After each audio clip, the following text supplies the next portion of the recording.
Hello, my name is Fabio Muratore and I'm a PhD student from the Technical University of Darmstadt as well as the Honda Research Institute Europe. Today I'm going to talk about data-efficient domain randomization with Bayesian optimization. So in the next 15 minutes we will address the question how we can learn robot control policies from simulation such that they transfer to the real world. We want to use state-of-the-art reinforcement learning algorithms to learn this behavior, which unfortunately require vast amounts of data. We could, for example, deploy multiple robots in parallel to gather this data. However, this would be very costly since real-world data is expensive. Alternatively, we can use physics simulators, which enable us to generate diverse data at low cost and high speed. These simulators are parameterizable, which means that we can run the same setup in slightly different configurations over and over again.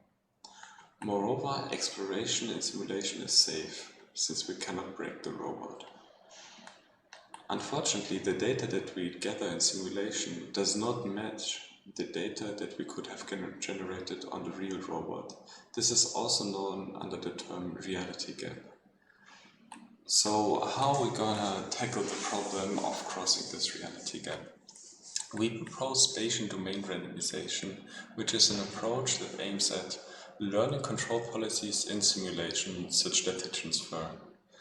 The idea behind BayRn is that we gather data from a distribution over simulators instead of just one or two simulators.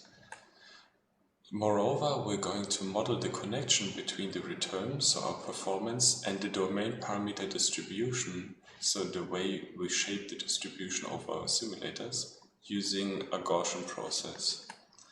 We're going to update this Gaussian process based on sparse real-world data. In our case, we're using scalar return values only to update our Gaussian process. We formulate the problem as a Markov decision process in discrete time with continuous states and actions. Here, our MDP is augmented by the domain parameters xi, which are drawn from a probability distribution p parameterized by phi. The domain parameters influence the state-action transition function as well as the initial state distribution.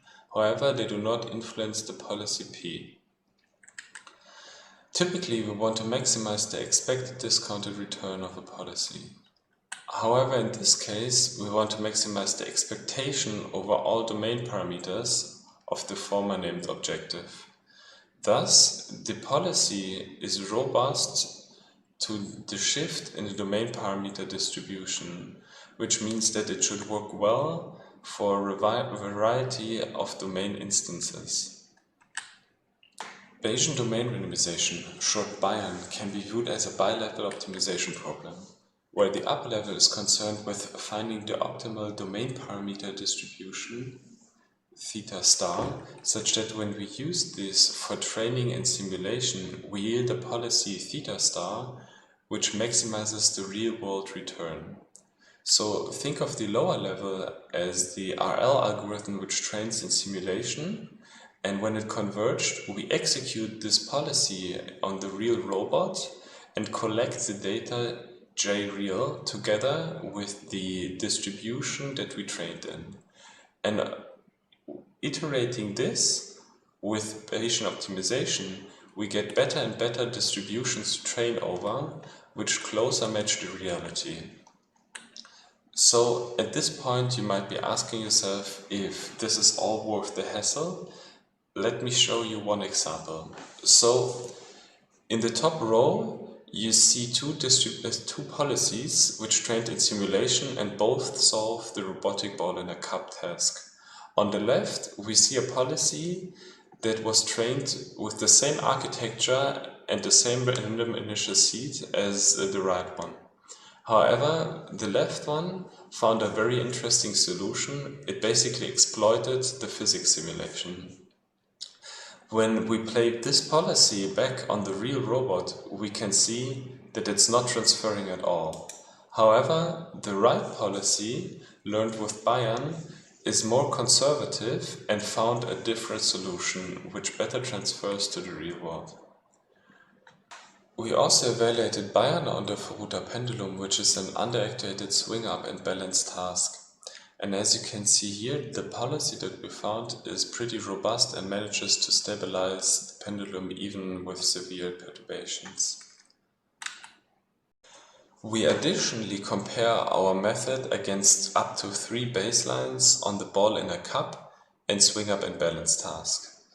UDR here in orange is our baseline against fixed domain randomization, which means that a distribution over physics parameters is specified a priori and then used during training without adapting this distribution. This is in contrast to BayRn and SimOpt, which each adapts the source domain distribution given real-world data.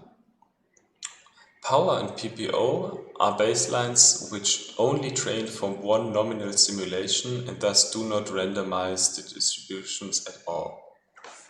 Note, however, that Power and PPO are run as a subroutine in the other algorithms, depending on experiments, to find the policy in the lower level search problem described earlier.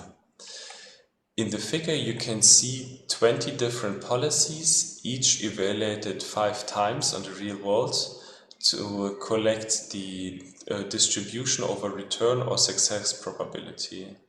The white circles mark the median value. So why should we use BayRn?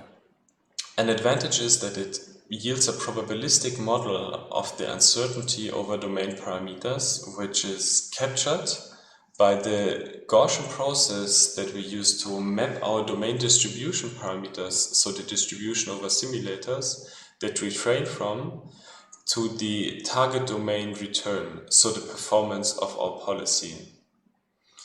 Note that we're not doing system identification here, since we don't care if our resulting domain parameters are correct. We only care that we yield policies that perform well in the real robot. Moreover, BayRn is able to work with very sparse data. In the experiments here, we only used scalar return values. We did not have to record any trajectories or similar. A downside of BayRn is that its scalability is bounded by the GP's input dimension, saying that if we have a lot of domain parameters, we most likely have many domain distribution parameters. So for example, if we're randomizing mass, friction coefficient, extents, we have means and, for example, variances for all of those parameters. And this quickly leads to 20, 30, 40 domain distribution parameters, which at one point are not feasible with vanilla implementations of Gaussian processes. However, there are approaches or published papers that claim to have GPs working with more than 50 or 60 input dimensions. If this got you interested, you should definitely check out our code on GitHub. It's available open source under a BSD3 license and made to be used. In case you have any questions, please don't hesitate and reach out to me.